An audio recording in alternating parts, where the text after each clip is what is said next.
낭낭님들 안녕하세요. 예, 조금 날이 비도 오고 좀 우울한 예, 글쎄 우울까지는 아니지만 날이 좀 흐린 예, 이제 그런 주일이죠.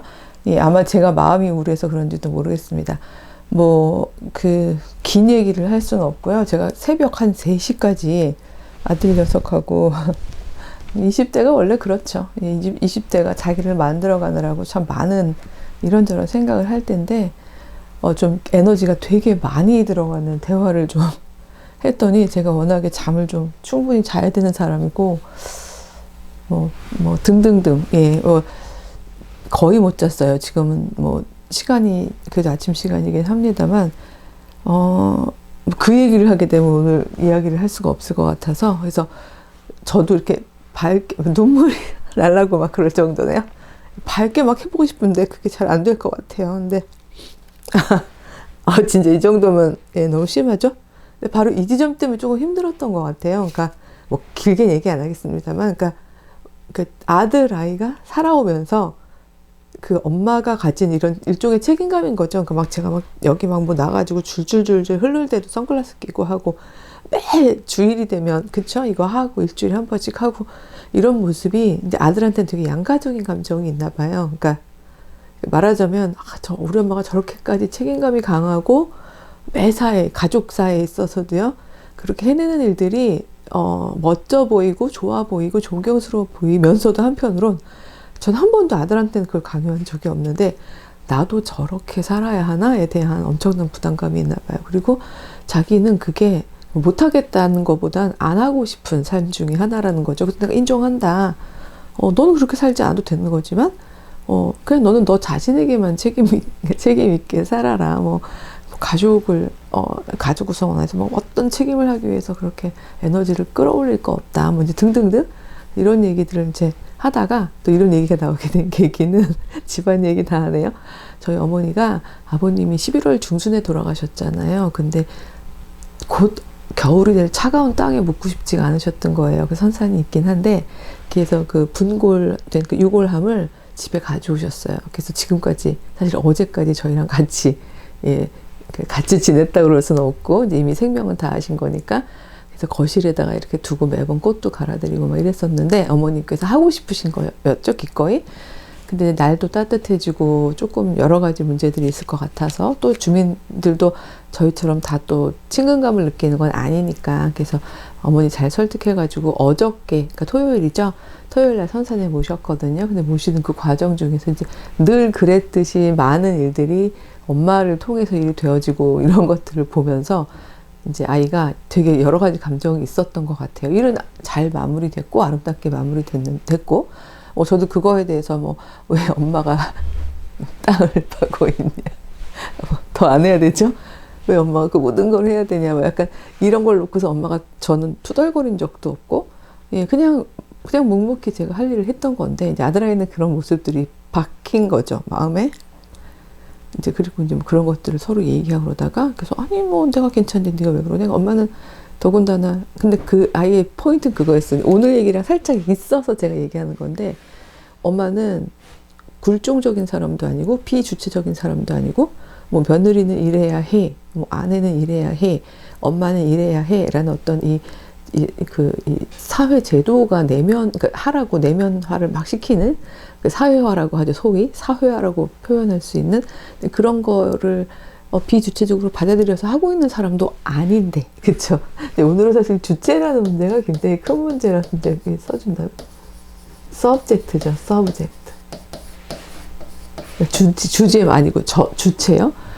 서브젝트로서 어느 누구보다도 엄마는 하나님 앞에서 하나님 이외에는 단독자로서의 나를 말하자면 좌지우지할 사람이 한 사람도 없다라는 거를 알면서도 공동체 안에서 마치 자기가 좌지우지할 수 있다라고 생각하는 사람들과 굴종이 아니라 커뮤니케이션을 해가면서 자꾸 위로 이렇게 수직으로 놀려는 사람들을 기운을 써가면서 옆으로 이렇게 수평적으로 엄마가 그거를 남들이 볼 때는 저 며느리 왜 안 그래도 되는 며느리가 왜 저러지 막 이럴 수 있는 거를 엄마는 엄마 스스로 그거를 수평적으로 해석해 가면서 살아내지 않냐 이런 얘기를 하면서 이게 얼마나 이 에너지가 얼마나 들겠냐.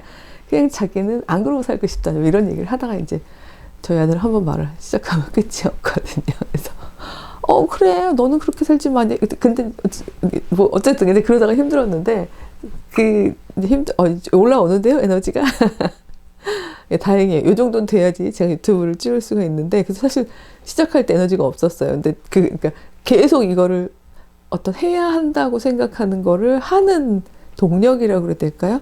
그 동력이 이게 과연 엄마의 내적 동기냐 뭐 이런 걸 놓고서 이제 되게 결국은 사랑함이겠죠.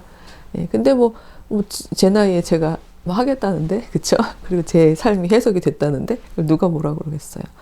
예, 이런 이야기들을 하게 되는 이유는, 지난번에 제가 또, 이 로마서를 로마에 전달해 주었던 베베 얘기를 한참 하다가 로마서 13장 1절에서 7절을 못했잖아요. 근데 1절에 딱 보면 이렇게 써 있어요. 각 사람은, 여기서 특정 계급은 이렇게 얘기한 게 아니라 각 사람은 위에 있는 권세들에게 복종하라. 권세는 하나님으로부터 나지 않음이 없나니 그 모든 권세는 다 하나님께서 정하신 바라. 물론 여기서는 이제 폴리티컬, 정치적인 지도자들에 대한 이야기로 특정되어 있습니다만 이 이야기를 하다 보면 위아래로 벌써 이 시선 자체가 사도 바울이 웬일이지? 교회론을 얘기할 때는 위아래 없다 그러고 구별도 없고 그러니까 차별도 없고 그러니까 구별이 없다는 게 아니라 차별이 없고 모두가 다 하나님 안에서 한 형제자매 되면서 이렇게 수평적인 이야기를 하던 사람인데 지금 왜 갑자기 위아래 얘기를 하고 있지? 그죠? 왜냐면 각 사람은 위에 있는 권세에 대해서 복종하라는 얘기는 이 세계관은 수직적 세계관이잖아요. 그래서 이 사람은 왜 이러지? 라고 생각하실 수 있는 질문이라고 저는 생각해요. 어렸을 때 이 문장이 굉장히 걸렸어요. 그러니까 사도 바울이 그리고 있는 서로가 함께, 그쵸? 제가 늘 쓰는데 어딘가에 빛이 있어서 제가 그게 안 보일까봐 즉 서로가 함께라는 그 비전은 지금 생각났네요. 제가 PPT 있으면 가져온다 그러고 못 가져왔네요. 바로 이런 비전인데 제가 너무 많이 그려서 이제는 우리 낭나님들 다 아실 것 같은데 이런 비전이고 그 각자의 탤런트, God given talent, 카리즈마가 이 공동체 안에서 쭉 함께 협력하여 들어와서 서로를 건설하는 방식으로 되는, 그래서 이 하나하나는 다 주체인 이들이 어떤 특정한 이 공동체가 유지되어야 함이라는 어떤 합목적성, 당위성 이걸 놓고 비자발적으로 희생적으로 움직여야 되는 존재들이 아니라 주체이나 이 주체가 in God, 그죠? subject, 근데 in God 혹은 우리가 Jesus as the Christ 등등등 뭐라고 하던지 간에 이 큰 뜻을, 하나님의 뜻은 큰 뜻을 가지고 있는 그 하나님 안에 있는 각각의 지체들은, 개체들은 이기적으로 활동하는 게 아니라 자신이 서브젝트로서 굴복하지 않지만 공동체를 살리는 일에 기꺼이 참여하는 이런 게 사도 바울이 얘기한 교회론의 비전인 거잖아요. 교회의 비전. 근데 뜬금없이 13절에 보면 위에 있는 권세들한테 복종을 하는데 그건 하나님이 다 주신 거라는 거고 2절 보면 권세를 거스리는 자는 하나님의 명을 거스린다고 얘기를 하고요. 심지어 그들은 심판을 자취하는 거라고 얘기하는 거죠. 예. 그러면서 전 3절부터 클로를 찾았는데 다스리는 자들은 선한 일에 대해서 두려움이 되지 않고 악한 일에 대하여 되나니, 이 말은 이 각자들 말이에요. 여기서의 주체는 그 통치자를 얘기하는 게 아니에요. 그러니까 여기서 각 사람은 당연히 위를 얘기한 거니까 그 아랫사람이라고 표현해야 될까요? 통치받는 사람들이잖아요. 그렇다면 신분제사회에서는 신자로 표현될 수 있고, 저는 시민사회는 통치받는, 우리가 사실은 다 각자의 통치자이며, 함께 통치해가는, 사람들이라고 생각하는 굉장히, 아들의 말에 따르면 굉장히 근대적 사고를 하고 있는, 예, 그런 저입니다만, 전 이걸 근대적이지 않고, 이게 하나님이 창조해주신 인간의 본연의 모습이라고, 예, 계속 주장했었죠. 예. 근데, 그러니까 이런 사람들을 이제 놓고 얘기하는 거기 때문에, 이런 사람들이 각자의 그 주관과 주체적 마인드로 살아가더라도 그것이 범법행위가 아니고 늘 선을 행하고 하나님 안에서 소위 아름다운 일만 행한다면 그 권세자가 위에 있다고 복종하라고 했다고 그게 불편하거나 두려운 일이 아니라는 이야기를 이제 앞에 하는 거죠. 그쵸? 그러면서 네가 권세를 두려워하지 아니할 수 있는 거는 아니하고 싶으면 선을 행하라. 그리하면 오히려 그에게 칭찬을 받으리라. 이렇게 되어 있죠. 근데 물론 사회학과 뭐 여러 가지 이제 사회과학 분야의 어떤 비판 이론들을 통과했던 저로서는 사도 바울의 이런 이야기에 대해서 당연히 의문을 제기하고 뭐라고 할 수 있겠죠. 글쎄 그 선이란 것이 보편선, 하나님께서 기뻐하시는 그 보편선만이 선일까? 이렇게 어떤 특정 제도 안에서는 그 제도가 권장하는 선이 있는데 그게 과연 선이 아닌 경우들도 있는 거거든요.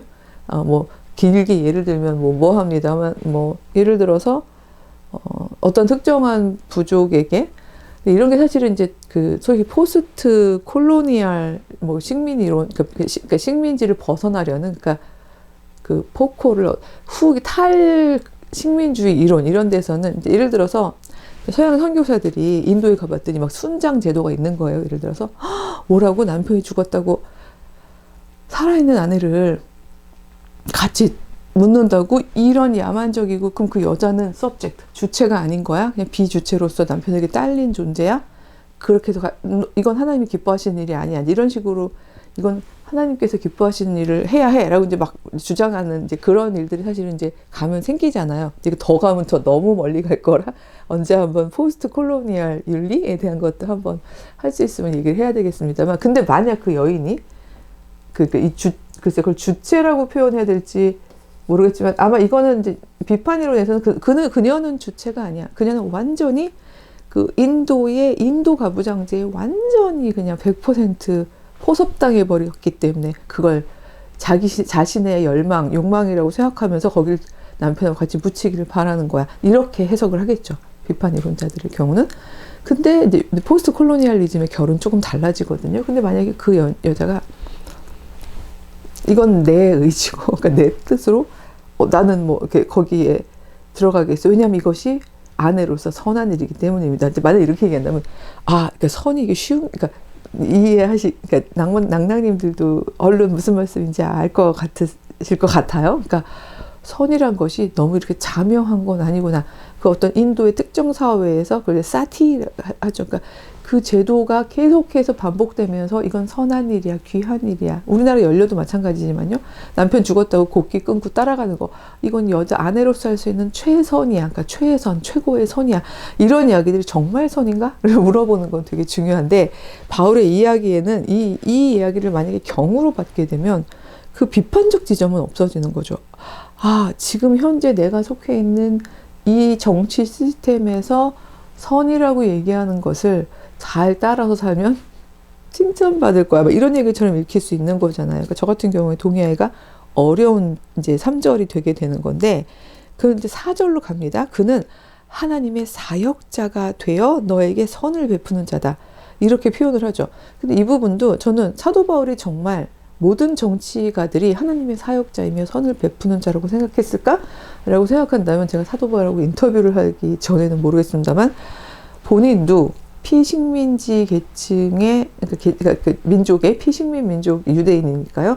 유대인으로서의 삶을 살아가면서 또 한편으로 로마 시민으로 살아가는 그 중첩되어 있는 삶 속에서 모든 정치가들이 그 선을 행하고 옳다고 생각하지 않았을 것 같아요. 뭐 예를 들어서 막 복음 전하다가도 그럼 만약에 통치자에게 다 복종할 것 같으면 통치자가 잡으러 온다는 소식 알아도 그냥 얌전하게 있어야 되는데 이제 말하자면 막 밤도망 가고 막 이런 물론 이제 하나님의 복음을 전하기 위해서 도망갔다라고 생각할 수도 있겠지만 어쨌든 하나님의 통치가 더 위에 있지 하나님의 통치와 세상 통치를 같은 레벨로 놓고 있지는 않은 삶을 자기가 살았었잖아요. 근데 이런 얘기를 하는 거죠. 이 지점에 있어서 사실 우리가 바울을 꼭 변호해야 되는지 모르겠지만 이 바울의 이 텍스트를 에잇하고 버리지 않고 그래도 이 안에서 유의미성을 찾을 수 있는 한 가지 방법은 제가 읽기 방식이 좀 다르다고 말씀을 드렸는데 한 가지 방법은 언제나 바울은 이 텍스트를 특정한 시간과 공간 안에 있는 사람들을 놓고 썼다는 거죠. 아직 로마에 가지 못하고 있는 상황에서 이 사도 바울은 이 로마에 하나님의 복음을 받고 정말 그 엄청난 수직 질서의 심장, 그쵸? 이 주변부는 그나마 약간 융통성까지, 그러니까 왜냐면 힘이 엄청난 권력이 직속으로 꽂히는 데가 아니기 때문에 이 주변부의 세상에서는 약간 손구멍이 있어요. 이 수평적인 하나님 나라가 펼쳐질 수 있는. 근데 로마는 그야말로 센터거든요. 이 제국이 만들어진 이 피라미드의 엄청난 센터에서 아직 크리스찬의 어떤 이 하나님 나라의 수평적 비전으로 살아낸다는 거, 그게 수적으로나 뭐 기간 면에서나 그들이 아무리 힘을 합친들, 여기서 오직하면 각자라고 표현을 했겠어요. 그룹으로 가시적으로 보일 만큼의 공동체를 이루고 있지도 않은 그들이 하나님 나라의 비전은 이거예요 라고 막 이렇게 선포하고 다니면서 자신의 삶들을 온전히 다 말하자면 완전히 일상까지도요 돌려서 헌신하기에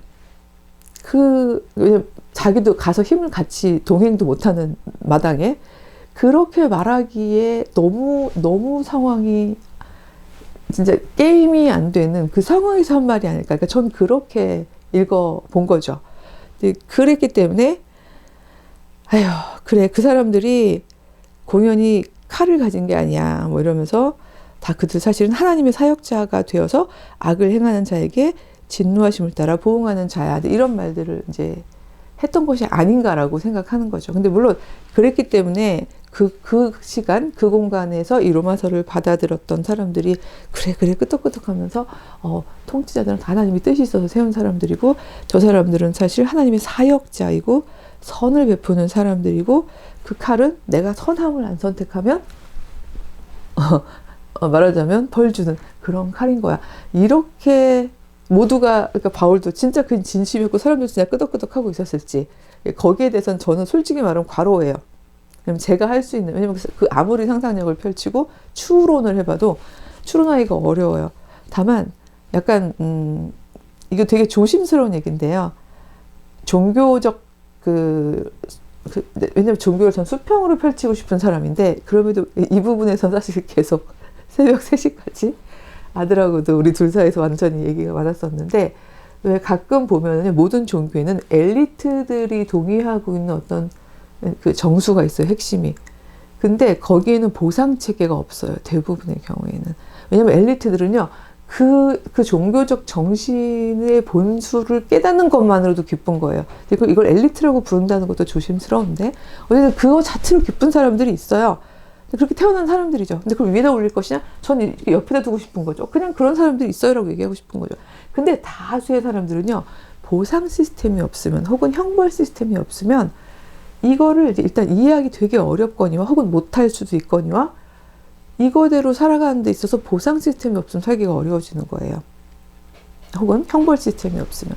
그래서 저는 사도 바울이 가서 프리칭을 하기 되게, 설교하고 복음을 전하기 지금 아직까지 어려운 그 상황에서 어떻게든 전해받아서 아직 충분히 뿌리내리지 못한 그 어떤 시련과 환란을 견디기에 아주 굳건한 나무들이 아직 되어 있지 않은 정말 연약한 애기 크리스찬이라고 그러긴 뭐하겠습니다만, 그런 사람들에게 하나님 나라의 복음을 위해서 너희는 서고 막 이러기가 조금 진짜 너무 가여운, 그러니까 너무 생명이 연약한 그들에게 오히려 이렇게, 그러니까 그들이 들으면서 그런가 하고, 그렇다면 일단은 하나님이 세우신 자라고 생각하고 저들을 대적하는 일에 내 에너지를 쓰면 안 되겠다, 이렇게 생각할 수 있게 조금 더 대중적인 조언을 한 게 아닌가, 그런 생각을 저는 해보게 되는 거죠.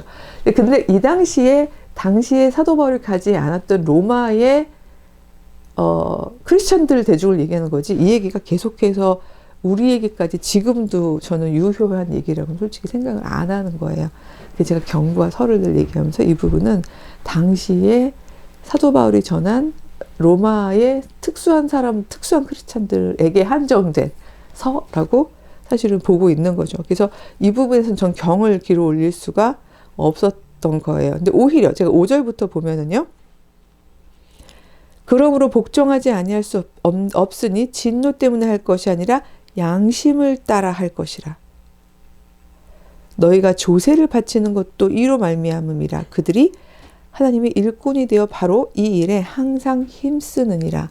모든 자에게 줄 것을 주되 조세를 받을 자에게 조세를 바치고 관세를 받을 자에게 관세를 바치고 두려워할 자를 두려워하며 존경할 자를 존경하라. 이렇게 되어 있잖아요.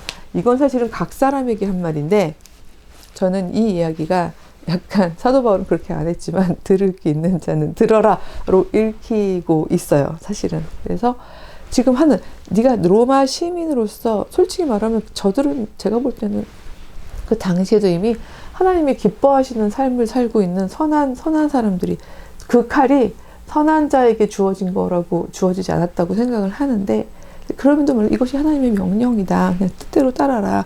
라고 그 어떤 권위를 가진 자가 얘기를 하게 되면 대중들은 슬프지만 그거였어요. 자꾸 돌아가네요. 왜냐면 몇 시간이 안 됐기 때문에 과연 그러니까 모든 인간은 비판적 성찰 능력을 가질 수 있는가? 전 그렇다고 믿고 있기 때문에 교육자로서 강단에 있는 거고 제 아들은 모두가 그럴 수는 없다.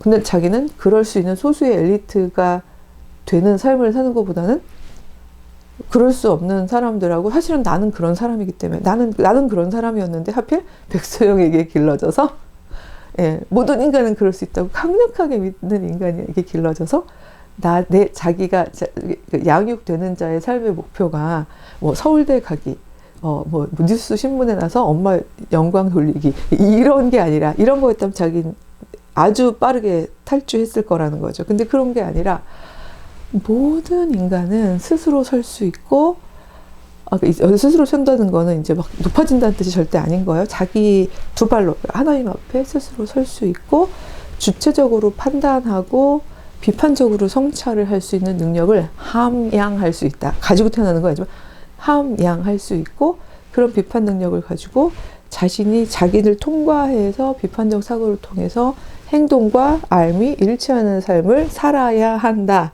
칸티안 같나요?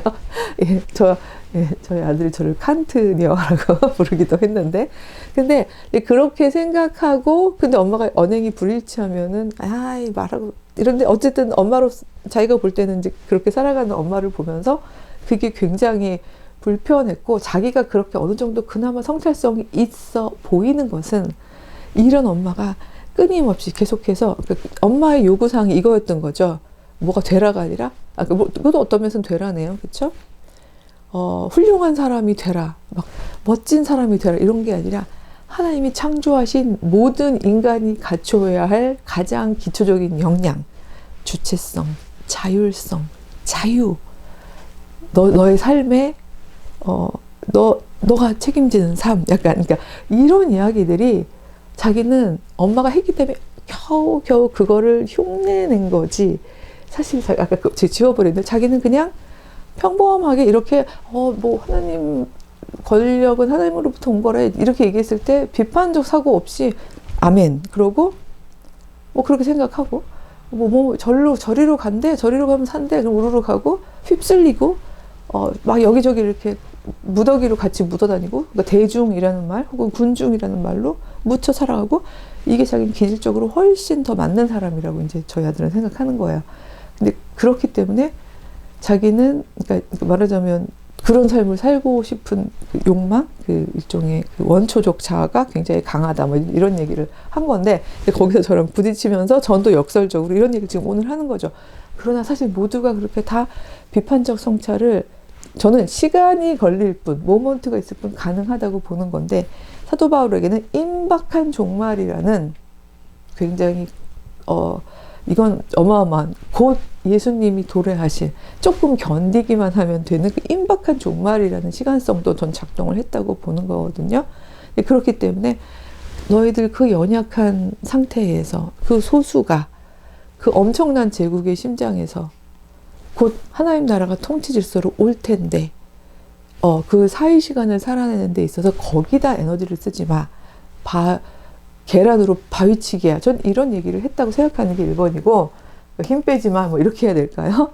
뭐 안 쓸게요. 우리 낭낭이들은 머리를 이렇게 샥 기억하실 수 있을 것 같으니까 그런데 저는 오히려 여기에 담긴 함의는 이게 이제 나중에 뭐 깔뱅이라든가 루터라든가 이렇게 읽어내는 지점이 되는데 대부분의 많은 종교 지도자들이 로마서를 통해서 이제 개인도 깨달음을 얻고 어떤 그 공동체가 살아가는 원리도 끄집어내고 하잖아요. 그 원리 안에서 사실은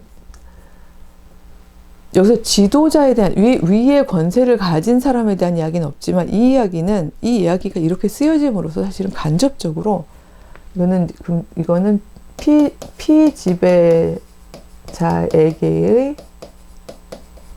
조언이었다고 한다면 이게 이 조언 속에서 사실은 저는 이 부분이 읽혔던 건데 권세를 가진 자들이요. 만약에 권세를 받은 사람들이 있다면 너희들이 두려워할 것은 누구라는 거죠?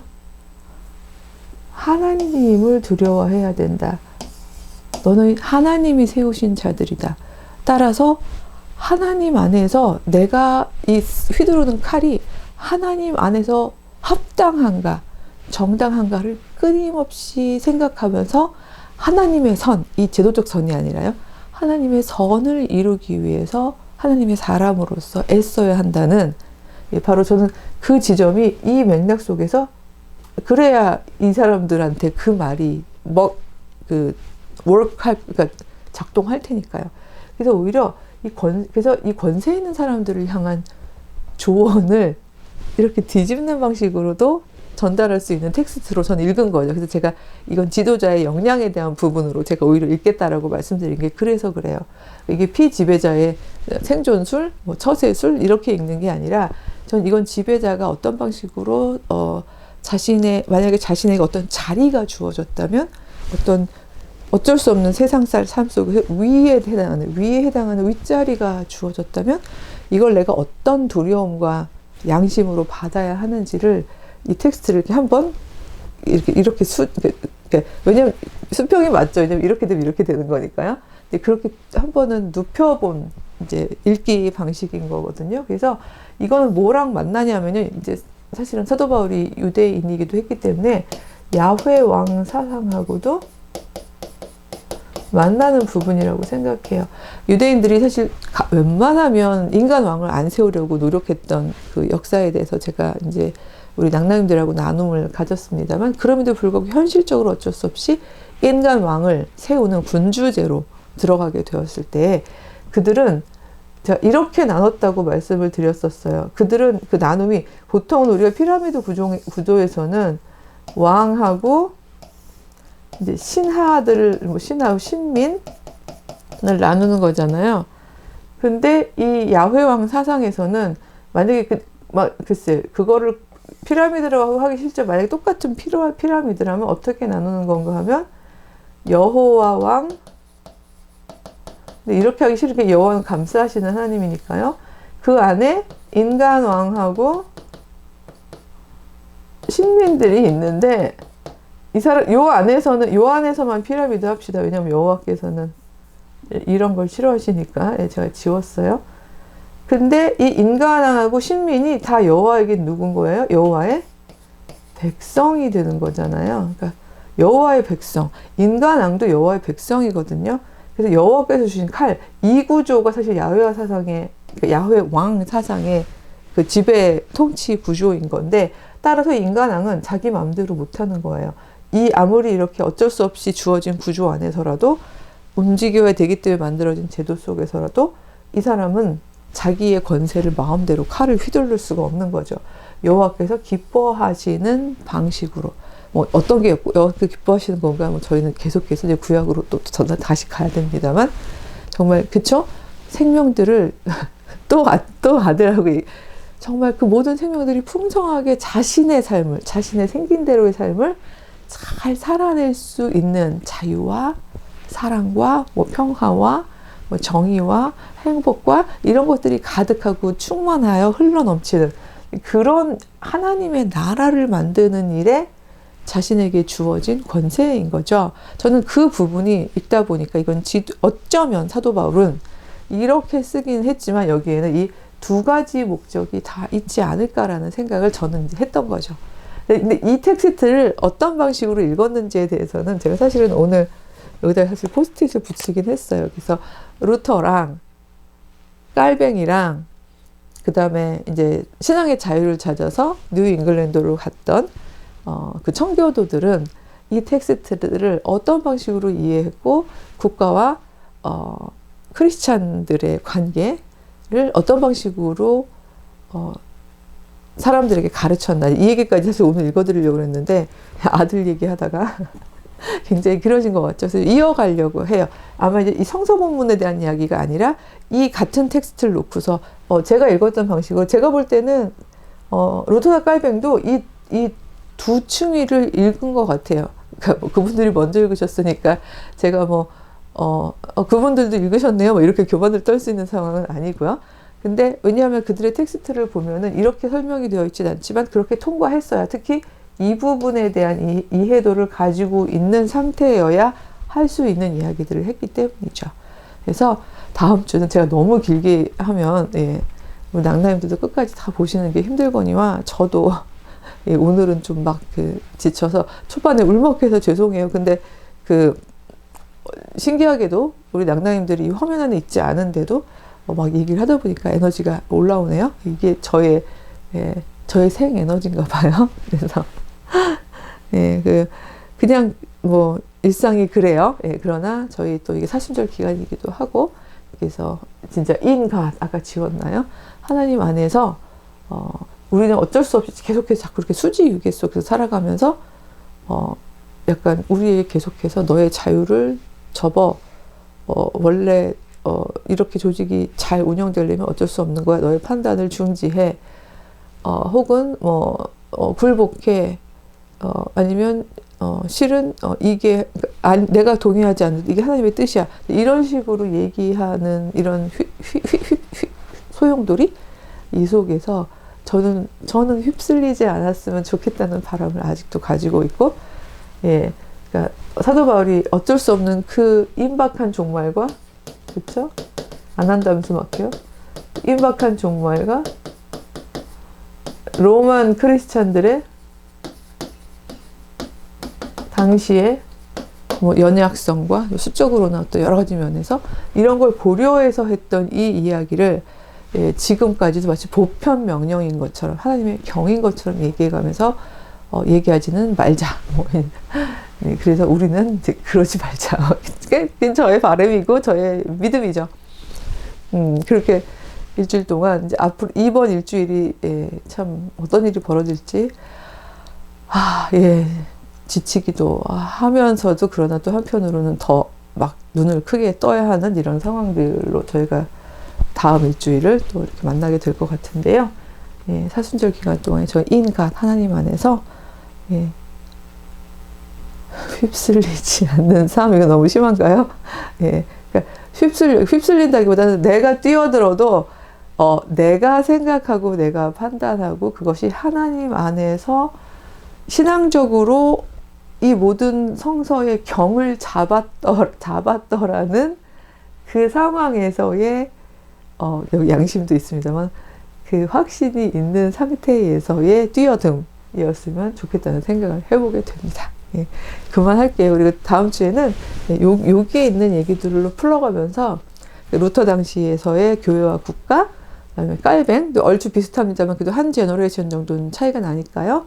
그 다음에 청교도들에게 있어서의 교회와 국가 관계, 그게 우리나라로 어떻게 이어지는지, 그래서 우리는 왜 유난히 개신교 크리스찬들이 국가에 대해서 그렇게 심지어 순종을 너무 복종적인지, 이런 부분들을 좀 사회 계보학적으로 한번 훑어보는 그런 시간을 가져보도록 하겠습니다. 일주일 잘 보내세요. 안녕.